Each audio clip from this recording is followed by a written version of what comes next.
Assalamualaikum pemirsa TV Kito dimanapun berada, kami tim redaksi melaporkan dari Pengadilan Negeri Lubuk Linggau, Sumatera Selatan.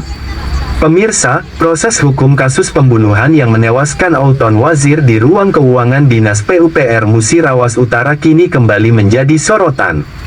Pengacara keluarga korban, Dr. Sambas, SIP, SH, MH, menilai terdapat dugaan ketidaktepatan dalam arah dakwaan jaksa penuntut umum terhadap terdakwa berinisial BN. Menurutnya, JPU diduga akan menggunakan pasal pelaku dengan gangguan jiwa. Padahal hasil penelusuran menunjukkan tersangka dalam kondisi sehat dan masih aktif bekerja di Dinas PUPR Muratara. Dr. Sambas juga mengingatkan agar JPU tidak asal menyalin dari BAP penyidik, namun menyusun dakwaan berdasarkan fakta yang sebenarnya.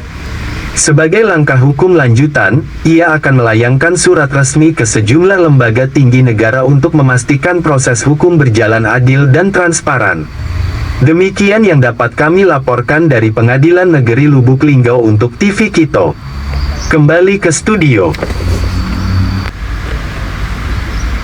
Terima kasih tim redaksi kami, dari Pengadilan Negeri Lubuk Linggau.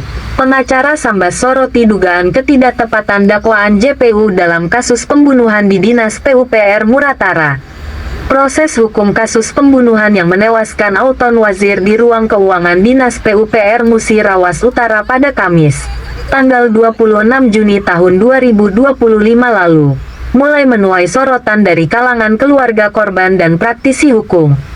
Tersangka berinisial BN, yang diketahui merupakan tenaga honorer atau non-ASN di Dinas PUPR Muratara, telah ditetapkan sebagai terdakwa setelah berkas perkaranya dinyatakan lengkap P21 oleh Kejaksaan Negeri Lubuk Linggau.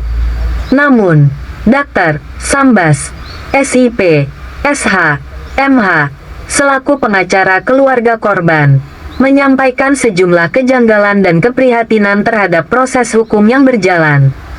Kepada awak media di Pengadilan Negeri Lubuk Linggau, Dr. Sambas menilai terdapat potensi kekeliruan dalam arah dakwaan yang akan diajukan oleh Jaksa Penuntut Umum (JPU). Berdasarkan SP2HP penyidik nomor B600X 2025, Reskrim tanggal 22 Oktober tahun 2025 yang ditandatangani Kasat Reskrim Ibtu Nasirin, SH, MH, CMSP, disebutkan bahwa telah diperiksa ahli kejiwaan Dr. Ade Herawati, Sep KJ, ahli pidana Dr. Arta Febriansah, SH, MH, serta saksi Idris. Dari situ saya menduga JPU akan mendakwakan pelaku dengan pasal 44 ayat 2 KUHP tentang pelaku yang mengalami gangguan jiwa. Jelas Dr.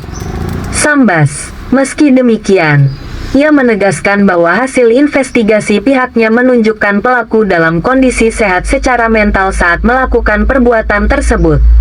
Pelaku bukan orang dengan gangguan jiwa. Ia masih aktif sebagai tenaga honor di Dinas PUPR Muratara, sesuai SK Pengangkatan Kepala Dinas PUPR Musirawas Utara nomor 809/015 KPTSD PUPR 2025 tertanggal tanggal 2 Januari tahun 2025 yang berlaku hingga tanggal 30 Juni tahun 2025. Bahkan, pelaku tercatat aktif bekerja dan akun media sosialnya masih digunakan hingga sebelum kejadian, ujarnya.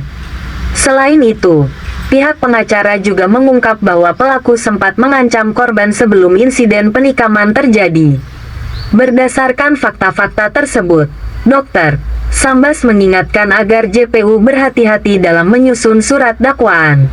Saya memperingatkan agar JPU jangan asal copy-paste dari BAP penyidik. Dakwaan harus disusun berdasarkan fakta yang sebenarnya dan hasil penyidikan yang objektif, tegasnya. Sebagai langkah hukum lanjutan, Dr. Sambas menyatakan akan segera mengirimkan surat resmi kepada sejumlah lembaga tinggi negara, termasuk Kejaksaan Agung RI, Kejati Sumsel, Kejari Lubuk Linggau, Kapolri, Kapolda Sumsel, Komnas HAM, Komisi Yudisial, dan Kompolnas RI. Langkah ini dilakukan untuk memastikan bahwa penanganan perkara berjalan adil, transparan, dan sesuai fakta hukum. demi tegaknya keadilan bagi keluarga korban. Harapan keluarga korban, agar pelaku pembunuhan tersebut dihukum seberat-beratnya sesuai dengan perbuatannya. Kami tim redaksi, ditunggu laporan selanjutnya. Selamat bertugas kembali, tetap semangat.